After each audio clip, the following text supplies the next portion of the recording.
Hello everyone, welcome back to the channel. Today I'm going to show you how to create a drop-down list in Excel. Alright, first thing that you need to do here is to, of course, open up your Excel app, then open up your project. Alright, once done, just go ahead and select a blank space where you want your list to be shown. Alright, for example, this one. Alright, once selected, go ahead and go to the data tab right here and click on data validation. Alright, once done, in the settings tab, allow, click on the drop down, hit on list, then click on this one right here to upload the source. All right, as you can see here, it is currently blank.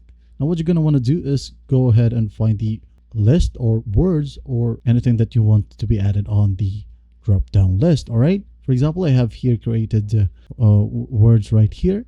So what I'm going to do is go ahead and click and drag the first one until the last word. All right, as you can see here, after that, just go ahead and release your left mouse button. Then as you can see here, it is now added. Just go ahead and click on this icon again, click on that.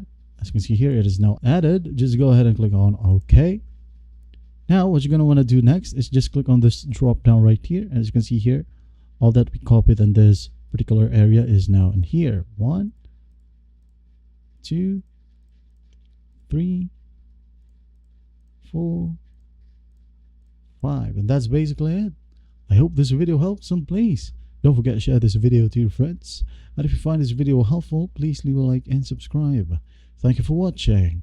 Goodbye.